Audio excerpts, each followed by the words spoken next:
আজকের এই অনুষ্ঠানে উপস্থিত সম্মানিত সভাপতি, উপস্থিত সম্মানিত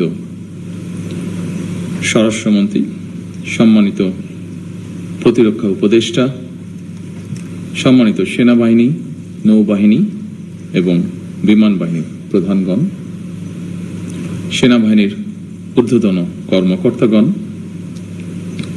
মহাপরিচালক, বর্ডার গার্ড বাংলাদেশ, 2009 সালে পিলখানায় শাহাদাত বরণকারী সদস্যদের পরিবারবর্গ ও নিকটাত্মীয়গণ, পিলখানায় চাকরিরত সেই সকল সেনা অফিসার যারা দুঃসহ স্মৃতি আজও বয়ে বেড়াচ্ছেন, সামরিক ও বেসামরিক কর্মকর্তাবৃন্দ এবং সম্মানিত উপস্থিতিবৃন্দ, আসসালামু আলাইকুম।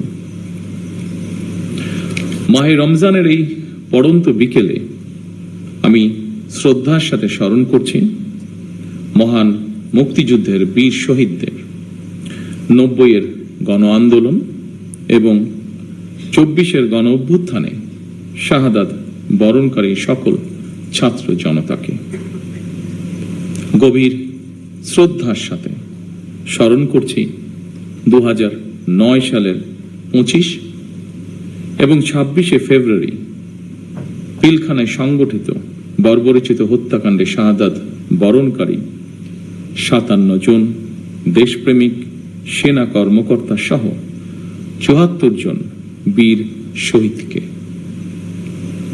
আমি তাদের আত্মার মাগফিরাত কামনা করছি এবং শোক সন্তপ্ত পরিবার বর্গের সদস্যদের প্রতি জানাই গভীর সমবেদনা। আজ 25শে ফেব্রুয়ারি জাতির ইতিহাসে এক রক্তাক্ত এবং বেদনা বিধুর দিন। এ দিনটি এলে প্রকৃতি যেন আবার স্মৃতি ও শোকের ভারে নীরব হয়ে যায়। বাতাসে ভেসে আসে সেই বিভীষিকাময় মুহূর্তের আর্তনাদ। আমাদের হৃদয় গভীর বেদনায় ভারাক্রান্ত হয়ে ওঠে। 2009 সালের 25 এবং 26শে ফেব্রুয়ারি নির্মম ঘটনা আমাদের জাতীয় জীবনে এক গভীর ক্ষত সৃষ্টি করেছে, যার বেদনা সময় পেরিয়ে আজও বহমান। দীর্ঘ 17 বছর পরে শহীদদের স্মৃতি বিজড়িত এই প্রাঙ্গণে আজ আমার কণ্ঠ কিছুটা স্বাভাবিকভাবে ভারী হয়ে উঠছে। আমি কেবল একজন জনপ্রতিনিধি হিসাবে নয়, একজন সেনা পরিবারের সদস্য হিসাবে, একজন সহযোদ্ধার সন্তানের মতন আপনাদের সামনে, আপনাদের সাথে আজকে উপস্থিত হয়েছে।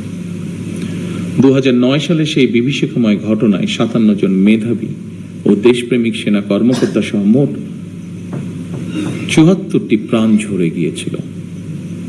প্রতিটি নাম একটি পরিবারের আলো নিভে যাবার গল্প, প্রিয়জন হারানোর বেদনা বিধুর অধ্যায়, একটি সন্তানের পিতৃহীন হওয়ার ইতিহাস, একটি স্বপ্নের অসমাপ্ত মহাকাব্য। আমি দেশে প্রত্যাবর্তনের পরপরই বনানী সামরিক কবরস্থানে গিয়ে শহীদ সেনা কর্মকর্তাদের কবরের পাশে দাঁড়িয়ে উপলব্ধি করেছি গত 17 বছরে আপনাদের দুর্বিষহ সংগ্রাম, অপরিসীম ত্যাগ আর দাঁড়ে দাঁড়ে ঘুরে বিচার না পাওয়ার নিদারুণ যন্ত্রণা।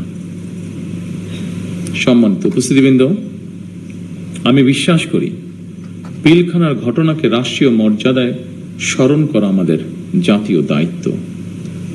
25 ও 26শে ফেব্রুয়ারি ঘটনাকে ইতিহাসে রাষ্ট্রীয় মর্যাদা না দিলে ভবিষ্যৎ প্রজন্ম আমাদেরকে হয়তো ক্ষমা করবে না। তাই সেনাবাহিনীও আপনাদের সঙ্গে আলোচনা করে 25 এবং 26শে ফেব্রুয়ারি স্মৃতিকে অম্লান করে রাখতে বর্তমান সরকার ইনশাল্লাহ কাজ করবে। আমাদের সীমান্ত রক্ষী বাহিনী শিকড় আমাদের স্বাধীনতার ইতিহাসে প্রথিত। 1971 সালের যেদিন চট্টগ্রামের কালুরঘাট বেতার কেন্দ্র থেকে শহীদ রাষ্ট্রপতি জিয়াউর রহমান স্বাধীনতার ঘোষণা দিয়েছিলেন, সেদিন সেনাবাহিনীর সাথে তদানীন্তন ইপিআর এর সদস্যবৃন্দ বেতার কেন্দ্রের দায়িত্বে নিয়োজিত থেকে গৌরবময় ইতিহাসের সাক্ষী হয়েছেন এবং মহান মুক্তিযুদ্ধের সূচনা লগ্ন থেকে সেনাবাহিনীর সাথে অবিস্মরণীয় অবদান রেখে চলেছেন। পরবর্তীকালে শহীদ রাষ্ট্রপতি জিয়াউর রহমান সীমান্তরক্ষী বাহিনীকে সুসংহত করতে বিশেষ গুরুত্ব আরোপ করে অবকাঠামোগত উন্নয়ন এবং প্রয়োজনীয় সংস্কার কাজ করেন। সেনাবাহিনী থেকে যোগ্য ও মেধাবী অফিসারদের পেশনে প্রেরণের সংখ্যা বৃদ্ধি করা হয়। 1978 সালে এই বাহিনীর ইতিহাসে সবচেয়ে বড় ঘটনা হল সামরিক কায়দায় নতুন করে পুনর্গঠিত করা। পূর্বের উইং সমূহকে পরিবর্তন করে ব্যাটালিয়নে রূপান্তর করা হয়। দুটি নতুন ব্যাটালিয়ন সংযোজন করে বাহিনীর সংগঠনকেও পরিবর্ধিত করা হয়।